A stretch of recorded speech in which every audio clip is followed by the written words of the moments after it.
ఏం చేస్తున్నారండి? మీరంతా బాగున్నారా? మనం ఇంట్లో మొన్న షార్ట్ వీడియో పెట్టాను కదండి మీకు. పెసరట్లో చిన్న చిన్న అల్లం ముక్కలు వేసుకోవచ్చు, క్యారెట్స్, ఉల్లిపాయలు, పచ్చిమిరపకాయలు, పచ్చి కొబ్బరి తురుము వేసుకుంటే చాలా బాగుంటాయి. ఆరోగ్యానికి మంచివి కాబట్టి మనం ఆరోగ్యకరమైనది ఏదైనా సరే పెసల్లో వేసుకోవచ్చండి. పెసలు ముందు రోజు 4 గంటలకే నానబెట్టానండి నేను. శనివారం మనం పెసరట్లు వేసుకుంటే మనం శుక్రవారం నైట్ కాదండి, శుక్రవారం 4 గంటలకే నానబెట్టేసుకోవాలి. ఎందుకంటే చాలా బాగుంటుందండి అట్లు కూడా. కొన్ని పెసలు బాగా నానవు, కొన్ని పెసలు నానతాయి. చాలామంది పెసలు సరిగ్గా నానలేదు, కొంచెం మురుమురుగా ఉంది అని అనుకోవచ్చు. వాళ్ళ కోసం అయితే టిప్ అండి.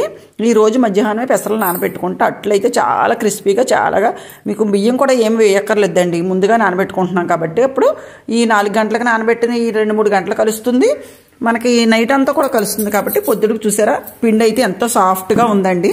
నేను దీంట్లో బియ్యం గింజలు కానీ ఏమీ రవ్వ కానీ ఏమీ కలపలేదండి, ఓన్లీ ఉత్తి పెసరట్లేనండి. కూర ఎందుకు తీసుకోలేదంటే క్యారెట్స్ కూర అయితే పెసరపిండి కొంచెం మెత్తదనం కదండి, అందుకని కొబ్బరి కూర తీసుకున్నాం కాబట్టి క్యారెట్లు అయితే ముక్కలుగా తీసుకున్నాను.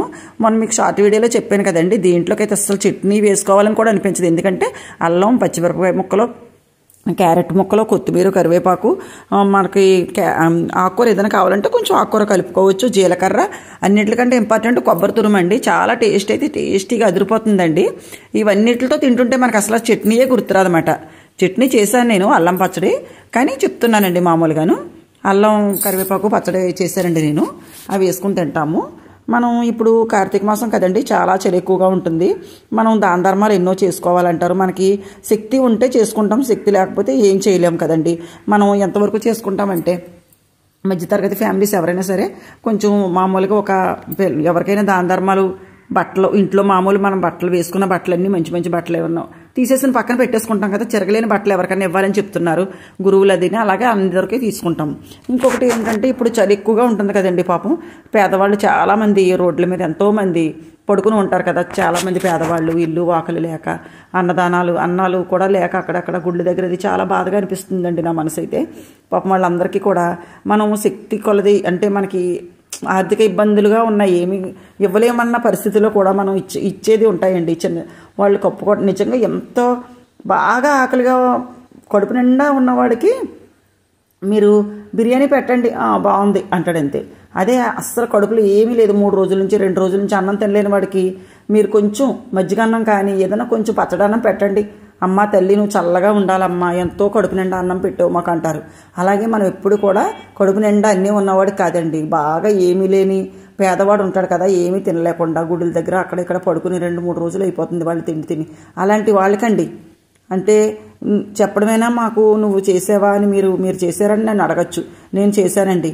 నేను ఎప్పుడు కూడా గుళ్ళ దగ్గర ఎవరైతే కూర్చొని ఉంటారో, గుళ్ళ దగ్గర ఎవరైతే పడుకుని ఉంటారో వాళ్ళకేనండి నేను నిజంగా చెప్తున్నాను. దాన ధర్మాలు అంటే నిజంగా వాళ్ళు దీవెనలు ఎప్పుడు దీవిస్తుంటారు. ఇప్పుడు కూడా ఎప్పుడు కనిపించినా అసలు వాళ్ళు అడుక్కునే వాళ్ళే అవ్వచ్చు, కానీ నిజంగా వాళ్ళ మనసు అంతా కూడా మనస్ఫూర్తిగా దీవిస్తారండి మనల్ని. ఆ ఆశీస్సులు పేదవాళ్ళకి భగవంతుడు ఎప్పుడు చూస్తాడు. మనం పేదవాళ్ళకి ఏ దానం చేసినా వాళ్ళకే నేను ఏమన్నా టిఫిన్లు వేసుకున్నా, అట్లు వేసుకున్నా, ఇడ్లీ వేసినా, ఉప్మా వేసినా కొంచెం ఎక్స్ట్రా వేసుకుని గుళ్ళకి తీసుకెళ్ళి అక్కడ కూర్చొని ఉంటే వాళ్ళందరికీ పెట్టేదానండి. మా వారి చేత కూడా పెట్టించేదాన్ని.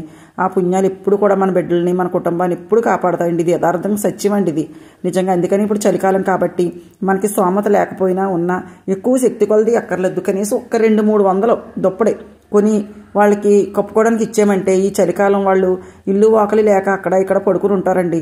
షాపుల దగ్గర అక్కడ చాలామంది పడుకుని ఉంటారు. అలాగే వాళ్ళకి కూడా నేను చేశాను కాబట్టి మీకు చెప్తున్నానండి. ఒక్క దుప్పటి పట్టుకెళ్ళి వాళ్ళకి ఇస్తే వాళ్ళు నిజంగా తెల్లవారులో దుప్పటి కప్పుకొని పడుకుంటూ మహా తల్లి చల్లగా ఉండాలి, వాళ్ళ కుటుంబం చల్లగా ఉండాలి, వాళ్ళ కుటుంబం చల్లగా ఉండాలి దీవిస్తుంటారండి. మీకు అందరికీ నా మాటలు నచ్చినట్లయితే మరి లైక్ చేయండి.